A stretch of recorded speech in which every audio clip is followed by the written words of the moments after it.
ಸ್ನೇಹಿತರೆ, ಚರಿತ್ರೆಯ ಮತ್ತೊಂದು ವಿಡಿಯೋಗೆ ನಿಮಗೆಲ್ಲ ಪ್ರೀತಿಯ ಸ್ವಾಗತ. ಜಗತ್ತಿಗೆ ಬೆಳಕನ್ನ ಕೊಡುವ ಸೂರ್ಯ ಈಗ ಶತ್ರುವಾಗಲು ಹೊರಟಿದ್ದಾನೆ. ಸೂರ್ಯ ಸೂಸುತ್ತಿರುವ ಶಾಖದಿಂದ ಇಡೀ ಭೂಮಿ ಭಸ್ಮವಾಗಲು ಇನ್ನೇನು ಕೆಲವು ದಿನಗಳು ಬಾಕಿ ಇವೆ ಎನ್ನುವಂತಿದೆ ಪರಿಸ್ಥಿತಿ. ಈಗಾಗಲೇ ಸೂರ್ಯನಿಂದ ಅತಿಯಾದ ಶಕ್ತಿ ಬಿಡುಗಡೆಯಾಗಿದ್ದು ಅದು ಭೂಮಿ ಮೇಲೆ ಕೆಟ್ಟ ಪರಿಣಾಮ ಬೀರಲು ಆರಂಭಿಸಿದೆ. ಭಾರತದ ಬಾಹ್ಯಾಕಾಶ ಸಂಸ್ಥೆ ಇಸ್ರೋ ಭಾರತವನ್ನ ಈ ಸಂಕಷ್ಟದಿಂದ ಹೇಗೆ ರಕ್ಷಿಸುವುದು ಎಂದು ಯೋಚನೆ ಮಾಡ್ತಾ ಇದೆ. ಭಾರತಕ್ಕೆ ಅಪಾಯ ತಂದೊಡ್ಡಿದ ಸೂರ್ಯನ ಈ ನಡವಳಿಕೆಯಿಂದ ಇಸ್ರೋ ತೀವ್ರ ಅಪಾಯದ ಎಚ್ಚರಿಕೆಯನ್ನ ನೀಡಿದೆ. ಸ್ನೇಹಿತರೆ, ಹಾಗಾದ್ರೆ ಸೂರ್ಯ ಭೂಮಿಗೆ ತಂದಿರುವ ಅಪಾಯವಾದ್ರೂ ಏನು? ಸೂರ್ಯ ಯಾಕೆ ಇಷ್ಟು ಪ್ರಖರವಾಗುತ್ತಿದ್ದಾನೆ? ಇಸ್ರೋ ಭಾರತವನ್ನ ಸೂರ್ಯನ ಶಾಖದಿಂದ ರಕ್ಷಿಸುವ ಅಗತ್ಯವೇನಿದೆ? ಈ ಎಲ್ಲ ಕುರಿತ ಮಾಹಿತಿ ಇಲ್ಲಿದೆ ನೋಡಿ.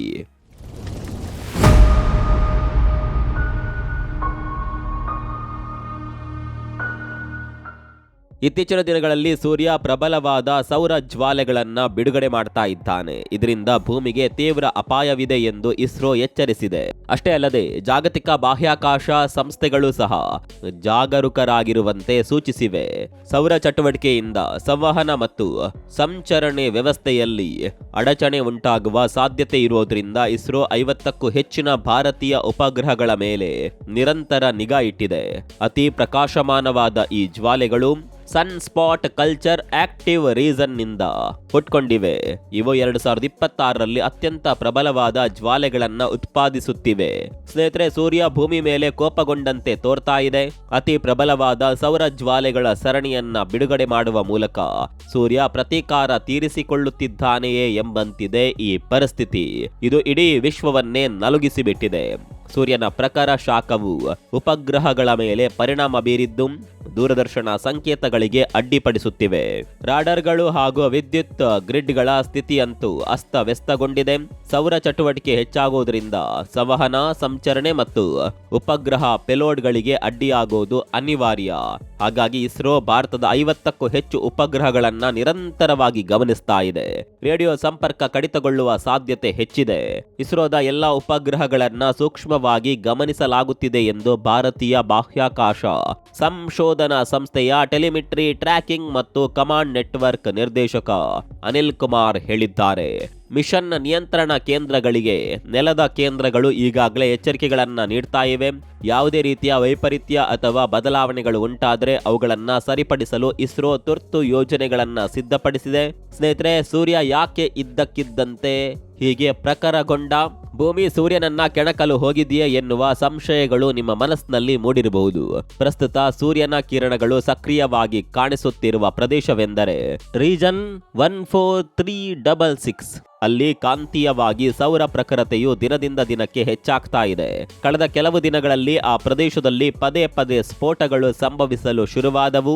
X8.1 ವರ್ಗದ ಜ್ವಾಲೆಯ ಜೊತೆಗೆ 4 ಅತ್ಯಂತ ಬಲವಾದ ಸೌರ ಜ್ವಾಲೆಗಳು ಆ ಪ್ರದೇಶದಲ್ಲಿ ಕಾಣಿಸಿಕೊಂಡವು. ಇದು ಹೊಸ ಇತಿಹಾಸವನ್ನೇ ನಿರ್ಮಿಸಿದೆ. ಈಗ ಕಾಣಿಸಿಕೊಂಡಿರುವ ಜ್ವಾಲೆ ಅತ್ಯಂತ ಶಕ್ತಿಶಾಲಿಯಾಗಿದ್ದು ಈ ಹಿಂದೆ ಇಷ್ಟು ಪ್ರಕಾಶಮಾನವಾದ ಜ್ವಾಲೆಗಳು ಕಂಡು ಬಂದಿರಲಿಲ್ಲ. ನಾಸಾದ ಪ್ರಕಾರ ಫೆಬ್ರವರಿ 1 ಮತ್ತು 2ರ ನಡುವೆ ಈ ಜ್ವಾಲೆಗಳು ಮತ್ತಷ್ಟು ಪ್ರಕಾಶಮಾನವಾಗಿದ್ದವು. ಫೆಬ್ರವರಿ 1ರಂದು ಪ್ರಬಲವಾದ X8.1 ಸ್ಫೋಟ ಸಂಭವಿಸಿದೆ. ಬಾಹ್ಯಾಕಾಶ ಹವಾಮಾನ ಮೇಲ್ವಿಚಾರಣಾ ಸಂಸ್ಥೆಗಳು ಈ ಘಟನೆಯನ್ನ ಅಕ್ಟೋಬರ್ 2024ರ ನಂತರದ ಅತ್ಯಂತ ಪ್ರಕಾಶಮಾನವಾದ ಸೌರ ಜ್ವಾಲ ಸ್ಫೋಟ ಎಂದು ಗುರುತಿಸಿವೆ. ಆಧುನಿಕ ಉಪಗ್ರಹ ಮೇಲ್ವಿಚಾರಣೆ ಪ್ರಾರಂಭವಾದ ಮೇಲೆ ಅಂದ್ರೆ 1996ರಿಂದ ದಾಖಲಾದ ಟಾಪ್ 20 ಅತ್ಯಂತ ಶಕ್ತಿಶಾಲಿ ಜ್ವಾಲೆಗಳಲ್ಲಿ ಇದು ಒಂದಾಗಿದೆ. ಈ ಬಾರಿಯ ಎಲ್ಲಾ ಸ್ಫೋಟಗಳನ್ನ ನಾಸಾದ ಸೌರ ಡೈನಾಮಿಕ್ಸ್ ವೀಕ್ಷಣಾಲಯ ಸೆರೆ ಹಿಡಿದಿದೆ. ಸೂರ್ಯನ ಮೇಲ್ಮೈಯನ್ನ ಇಂತಹ ಸ್ಫೋಟಕ ಘಟನೆಗಳಿಗಾಗಿ ನಿರಂತರವಾಗಿ ವೀಕ್ಷಿಸಲಾಗ್ತಾ ಇದೆ.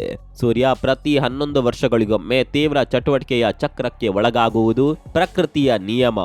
ಈ ಸೌರ ಬಿರುಗಾಳಿಯ ಚಟುವಟಿಕೆಯು ಸೂರ್ಯ ಎಷ್ಟು ಪ್ರಖರವಾಗಿರುತ್ತಾನೆ ಎಂಬುದನ್ನ ಸೂಚಿಸುತ್ತದೆ. ಸೂರ್ಯನ ಪ್ರಖರತೆಯ ಬದಲಾವಣೆಯಿಂದ ಭೂಮಿ ಮತ್ತು ಭಾರತದ ಮೇಲೆ ತೀವ್ರವಾದ ಪರಿಣಾಮ ಉಂಟಾಗಿದೆ. ಉಂಟಾಗುತ್ತದೆ. ಈ ತೀವ್ರತೆಯ ಸೌರ ಜ್ವಾಲೆಗಳು ಬೆಳಕಿನ ವೇಗದಲ್ಲಿ ಭೂಮಿಯನ್ನ ತಲುಪುವ ವಿದ್ಯುತ್ ಕಾಂತೀಯ ವಿಕಿರಣಗಳನ್ನ ಹೊರಸೂಸುತ್ತವೆ. ಅವು ನೆಲದ ಮೇಲಿನ ಮನುಷ್ಯರಿಗೆ ನೇರವಾಗಿ ಹಾನಿ ಮಾಡದಿದ್ದರೂ ಭೂಮಿಯ ವಾತಾವರಣದ ಅಯಾನುಗೋಳವನ್ನ ತೀವ್ರವಾಗಿ ತೊಂದರೆಗೊಳಿಸುತ್ತವೆ. ಈ ಅಡಚಣೆಯಿಂದಾಗಿ ರೇಡಿಯೋ ಸಂವಹನ ಅಡ್ಡಿ, ಸಂಚರಣೆ ಸಂಕೇತಗಳಿಗೆ ತೊಂದರೆ ಮತ್ತು ಧ್ರುವ ಪ್ರದೇಶಗಳಲ್ಲಿ ವಿಮಾನಯಾನಕ್ಕೆ ಅಪಾಯ ಉಂಟಾಗುತ್ತದೆ. ಈ ತೀವ್ರವಾದ ಬಿರುಗಾಳಿಗಳು ಅರೋರಾ ಚಟುವಟಿಕೆಗೂ ಕಾರಣವಾಗುತ್ತದೆ. ಕೋಲ್ಕತ್ತಾದ ಭಾರತೀಯ ವಿಜ್ಞಾನ ಶಿಕ್ಷಣ ಮತ್ತು ಸಂಶೋಧನಾ ಸಂಸ್ಥೆಯ ಸೌರ ಖಗೋಳ ಭೌತ ಶಾಸ್ತ್ರಜ್ಞ ಪ್ರೊಫೆಸರ್ ದಿಬ್ಯೇಂದ್ಯೋ ನಂದಿ ಅವರ ಪ್ರಕಾರ ಸೂರ್ಯ ಈ ರೀತಿ ಪ್ರಕಾಶಮಾನವಾದ ಶಾಖ ನೀಡುವುದು ಸಂಪೂರ್ಣ ಅನಿರೀಕ್ಷಿತವೇನಲ್ಲ. ರೀಜನ್ 14366 ಪ್ರದೇಶವು ಹೈಪರ್ ಆಕ್ಟಿವ್ ಆಗಿದ್ದು ಒಂದಾದ ನಂತರ ಒಂದರಂತೆ ಸೌರ ಬಿರುಗಾಳಿಗಳನ್ನ ಉಗುಳುತ್ತಿದೆ. ಭಾರತದ ವಿಜ್ಞಾನಿಗಳು ಮೊದಲೇ ಈ ಬಗ್ಗೆ ಎಚ್ಚರಿಕೆ ನೀಡಿದ್ರಿಂದ ಮುಂಜಾಗ್ರತಾ ಕ್ರಮಗಳನ್ನ ಕೈಗೊಳ್ಳಲು ಸಮಯ ದೊರೆತಂತಾಗಿದೆ. ಈ ತೀವ್ರತರವಾದ ಸ್ಫೋಟದ ಹೊರತಾಗಿಯೂ ಭೂಮಿಯ ಮೇಲೆ ಅತ್ಯಂತ ಕೆಟ್ಟ ಸನ್ನಿವೇಶ ಉಂಟಾಗಿಲ್ಲ. ಸದ್ಯದ ಮಟ್ಟಿಗೆ ಸೂರ್ಯನ ಪ್ರಕೋಪದಿಂದ ಭಾರತ ಪಾರಾಗಿದೆ. ಆದರೆ ಸೂರ್ಯ ಮತ್ತು ಭೂಮಿಯ ರೇಖೆಗೆ ಹತ್ತಿರದಲ್ಲಿ ಈ ಸಕ್ರಿಯ ಪ್ರದೇಶ ಇರೋದ್ರಿಂದ ಮುಂದಿನ ದಿನಗಳಲ್ಲಿ ಬಲವಾದ ಹೊಡೆತಗಳು ಭೂಮಿಗೆ ಬೀಳುವ ಸಾಧ್ಯತೆ ಹೆಚ್ಚಿದೆ ಎಂದು ವಿಜ್ಞಾನಿಗಳು ಭರವಸೆ ಮತ್ತು ಎಚ್ಚರಿಕೆ ಎರಡನ್ನ ನೀಡಿದ್ದಾರೆ. ಸ್ನೇಹಿತರೆ, ಭಾರತದ ಸೌರ ವೀಕ್ಷಣಾಲಯ ಆದಿತ್ಯ L1 ಈಗ ಬಿರುಗಾಳಿಯ ಮೇಲ್ವಿಚಾರಣೆಯಲ್ಲಿ ನಿರ್ಣಾಯಕ ಪಾತ್ರ ವಹಿಸುತ್ತಿದೆ. ಭೂಮಿಯಿಂದ ಸುಮಾರು 1.5 ಮಿಲಿಯನ್ ಕಿಲೋಮೀಟರ್ ದೂರದಲ್ಲಿರುವ L1 ಪಾಯಿಂಟ್ನಲ್ಲಿ ಇದನ್ನ ಇರಿಸಲಾಗಿದೆ. ನಮ್ಮ ಗ್ರಹವನ್ನ ತಲುಪುವ ಮೊದಲೇ ಸೌರ ಸ್ಫೋಟಗಳ ಬಗ್ಗೆ ಸಂಪೂರ್ಣ ಮಾಹಿತಿಯನ್ನ ಇದು ಭಾರತಕ್ಕೆ ನೀಡುತ್ತಿದೆ. ಆದಿತ್ಯ L1 ನಿಂದ ಪಡೆದ ದತ್ತಾಂಶವು ಸೌರ ವಿಕಿರಣ ಮತ್ತು ಕಾಂತೀಯ ಕ್ಷೇತ್ರಗಳನ್ನ ಸರಿಯಾದ ಸಮಯದಲ್ಲಿ ಅಳೆಯಲು ವಿಜ್ಞಾನಿಗಳಿಗೆ ಸಹಾಯ ಮಾಡುತ್ತಿದೆ. ಇದರಿಂದಾಗಿ ಇಸ್ರೋ ತನ್ನ ಬಾಹ್ಯಾಕಾಶ ಮೂಲ ಸೌಕರ್ಯವನ್ನ ರಕ್ಷಿಸಲು ಸಾಧ್ಯವಾಗುತ್ತಿದೆ. ಆದರೆ ಭವಿಷ್ಯದಲ್ಲಿ ತೀವ್ರ ಸೌರ ಚಟುವಟಿಕೆಯಿಂದ ಹಲವಾರು ಬದಲಾವಣೆಗಳು ಸಂಭವಿಸಬಹುದು. ಭೂಕಾಂತೀಯ ಬಿರುಗಾಳಿಗಳು ವಿದ್ಯುತ್ ಉತ್ಪಾದನೆ ಹಾಗೂ ಪ್ರಸರಣ ಜಾಲಗಳಿಗೆ ಭಾರಿ ಹೊಡೆತ ನೀಡಬಹುದು. ಹೊಸ ಟ್ರಾನ್ಸ್ಫಾರ್ಮರ್ಗಳು ಹಾನಿಗೊಳಗಾದರೆ ದೀರ್ಘ ವಿದ್ಯುತ್ ವ್ಯತ್ಯಯ ಉಂಟಾಗುವ ಅಪಾಯವಿದೆ. ಸಂವಹನ, GPS ಮತ್ತು ಇಂಟರ್ನೆಟ್ ವ್ಯವಸ್ಥೆಯಲ್ಲೂ ಅಡಚಣೆಗಳು ಉಂಟಾಗಬಹುದು. ವಿಮಾನಯಾನ ಮತ್ತು ಅಂತರಿಕ್ಷಯಾನದಲ್ಲಿ ತೊಡಗಿರುವ ಯಾತ್ರಿಗಳ ಸುರಕ್ಷತೆಯು ಪ್ರಶ್ನೆಯಾಗಬಹುದು.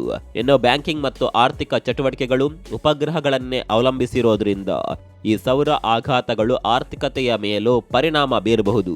ವಿಮಾನಯಾನ ಕ್ಷೇತ್ರವೂ ಕೂಡ ಈ ಸೌರ ಆಘಾತಗಳಿಂದ ಮುಕ್ತವಾಗಿಲ್ಲ.